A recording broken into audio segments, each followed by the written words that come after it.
여러분 안녕하십니까? CJB 뉴스입니다. 원도심 고도 제한 완화를 주요 내용으로 한 청주시 도시계획 일부 개정 조례안이 예상과 달리 청주시의회 해당 상임위를 비교적 무난히 통과했습니다. 당초 민주당 우위의 상임위여서 부결 가능성이 점쳐졌고 또 다른 의회 파행의 불씨가 될 것이라는 관측이 높았는데 보궐선거가 주요 변수가 된 것으로 보입니다. 홍우표 기자입니다. 지난해 2월 시행에 들어갔던 청주 원도심 경관지구에 대한 고도 제한 조치가 백지화 수순을 밟게 됐습니다. 청주시가 낸 도시계획조례 일부 개정 조례안이 첫 문턱인 의회 도시건설위원회를 넘은 것입니다. 청주시의 조례안에는 민원 해소와 원도심 활성화를 위해 용적률을 130%까지 허용해 시축 건물의 높이를 높일 수 있는 내용이 담겼습니다. 당초 도시건설위원회는 민주당 소속 시의원이 한 명 더 많기 때문에 통과가 쉽지 않을 것이란 관측이 많았습니다. 그런데 소규모 주택정비관리지역의 규제를 좀 더 강화하는 단서 조항을 추가하는 선에서 타협안이 나온 것입니다. 안전조치가 있기는 하지만 이런 관리계획 UA 부분에 대해서는 기반시설은 또 없는 상황에서 또 심의를 또 해야 되는 거잖아요. 심의를 또 통과할 경우에는 또 기반시설을 또 갖춰야 되는 거 아니냐 이런 걱정이 있어서 도시계획 조례 개정안이 순풍을 탄 것은 원도심이 끼어있는 지역에서 다음 달 치러지는 청주시의원 보궐선거가 가장 큰 변수로 작용한 것으로 보입니다. 청주시는 도시계획위원회와 건축위원회 등의 심의를 통해 기반시설 확충을 전제로 개발 행위를 승인하고 원도심 활성화를 꾀하겠다고 밝혔습니다. 기반시설을 확보하려고 노력을 하고 있습니다. 물론 저희 부서에서는 조례를 개정을 통하는 사항이고 그 두 부서가 협조를 원만히 잘 해가지고 원도심이 활성화될 수 있도록 노력을 하겠습니다. 도시계획 조례안이 본회의를 통과하면 옛 청주시청 본관동 철거와 우암산 둘레길 조성까지 3대 현안이 모두 이범석 시장의 의도대로 방향을 바꾸게 됩니다. CJB 홍우표입니다. 기내 음주 추태와 호텔 객실 흡연 논란으로 물의를 빚은 박지원 도의원에 대해 도의회가 출석 정지 30일의 징계안을 의결했는데요. 하지만 실제 출석 정지 기간은 나흘에 불과하고 의정비도 정상 지급되면서 제도 정비 필요성에 제기되고 있습니다. 조용관 기자입니다. 지난 24일 도의회는 박지원 의원에 대해 출석 정지 30일을 의결했습니다. 윤리특위가 최고수인 제명안을 제출했지만 표결 끝에 부결되고 수정안이 본회의를 통과했습니다. 하지만 이 기간 의정활동비와 월정수당은 정상 지급됩니다. 지난해 말 국민권익위의 권고와 이번 사태로 비판 여론이 일자 도의회는 조례 개정에 착수했습니다.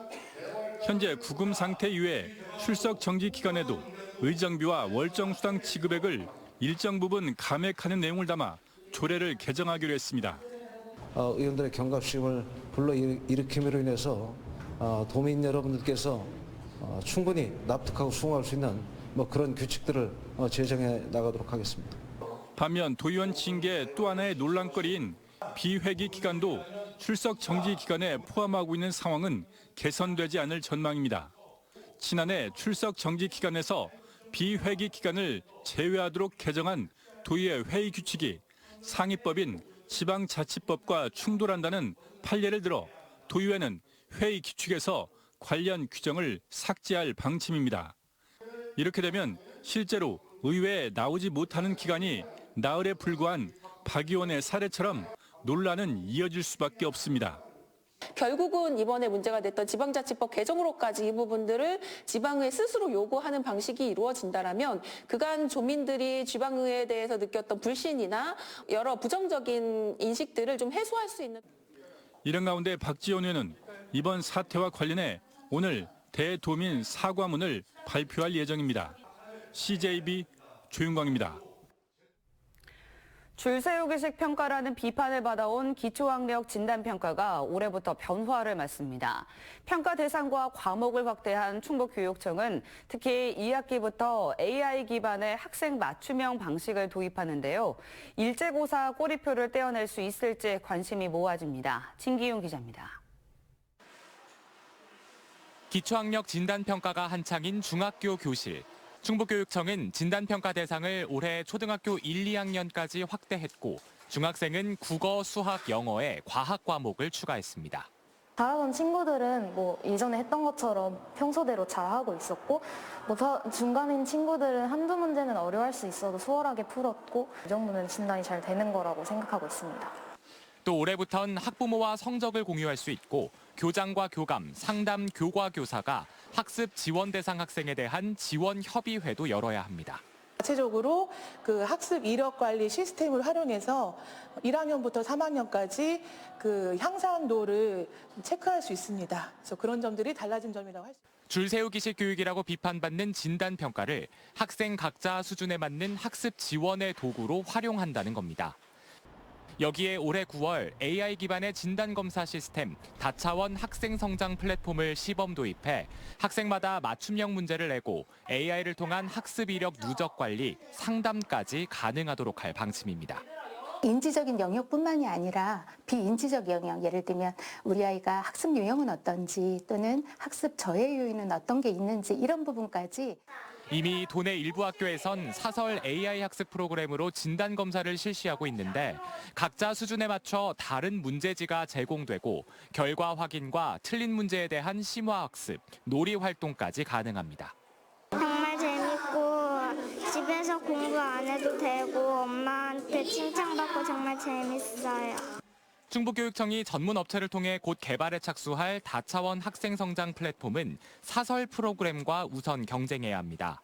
방대한 데이터를 기반으로 학생들의 수준에 맞춘 문제 은행과 다양한 학습 활동을 제공하는 게 관건입니다. 수준별로 선생님이 학생들의 난이도를 조절해서 문제를 제공한다든지 학습 결과가 선생님들에게 필요한 내용으로 분석돼서 제공이 되면 좋겠다는 생각. 다차원이라는 이름까지 붙여 맞춤형을 강조하는 충북식 진단평가가 일제고사라는 꼬리표를 떼어낼 수 있을지 주목됩니다. CJB 진기훈입니다. 얼마 전 입주가 시작된 청주의 아파트 1층 입주민들이 낙하물로 인한 고충을 호소하고 있습니다. 자신들만 이용할 수 있는 테라스 공간이라 웃돈까지 줘가며 선택했지만 그 혜택은 누릴 수 없다는 건데요. 시공사는 어떠한 안전시설물도 설치해줄 수 없다는 입장입니다. 이태영 기자입니다. 지난해 11월부터 입주를 시작한 청주의 한 아파트입니다. 1,300여 세대 중 1층 56세대의 경우 넓은 테라스를 보유하고 있습니다. 이 때문에 가격도 2층보다 오히려 3천만 원가량 비쌌습니다. 그러나 1층 입주민들은 위층에서 지속적으로 떨어지는 낙하물로 인해 테라스를 이용할 수 없는 상황입니다. 낙하물에는 각종 생활 쓰레기부터 망치와 가위까지 위험한 물건들도 있습니다. 아이들을 여기서 자유롭게 놀게 하기 위해서 테라스를 왔는데 이제는 아이들이 이곳에 나오면 제가 아이들을 혼내고 있는 입장입니다. 상황이 이렇지만 시행사와 시공사는 안전시설물의 추가 설치는 어렵다는 입장.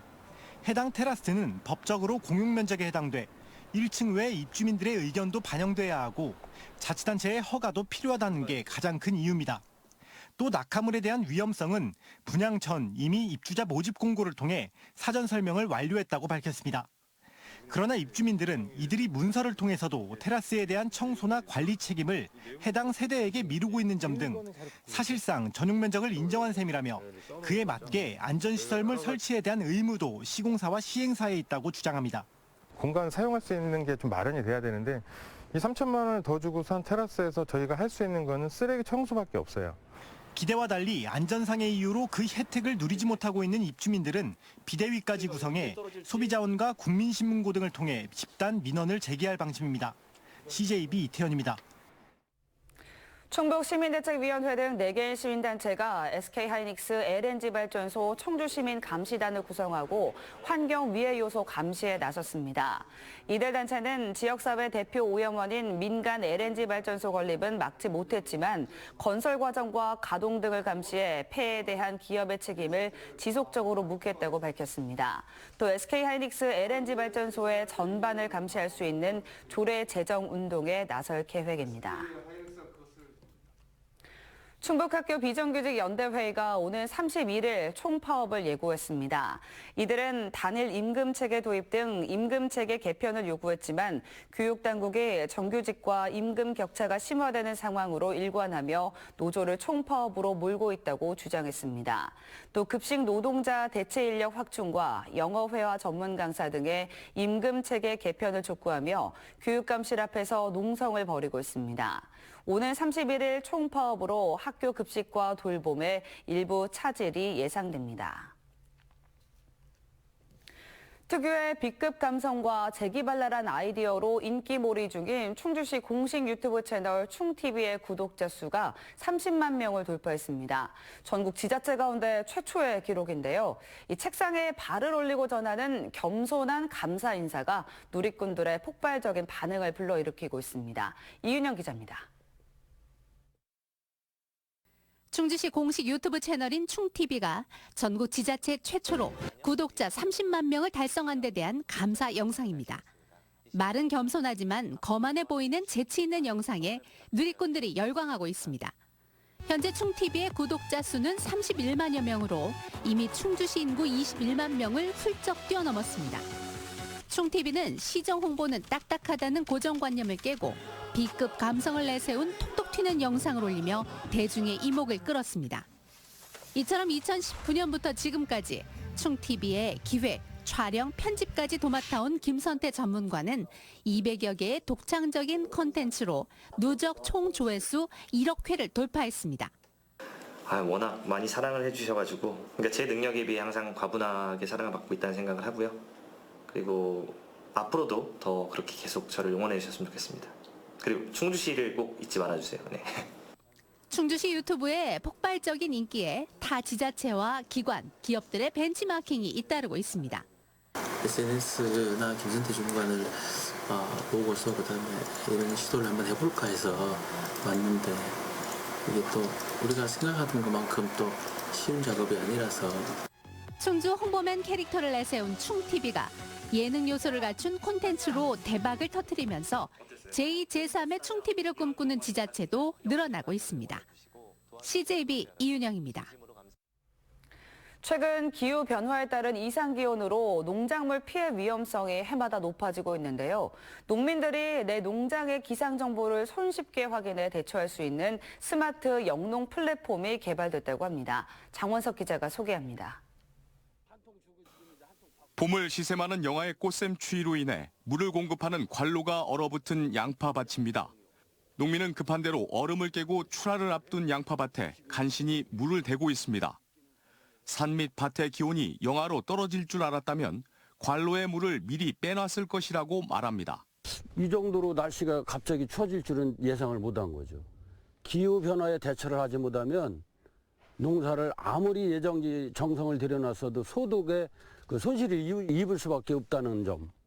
충청북도 농업기술원이 개발한 스마트 앱 내 농장 이환경 정보는 이런 농작물 피해를 예측해 일부 산간 지역을 중심으로 저온 피해 경고를 발령했습니다.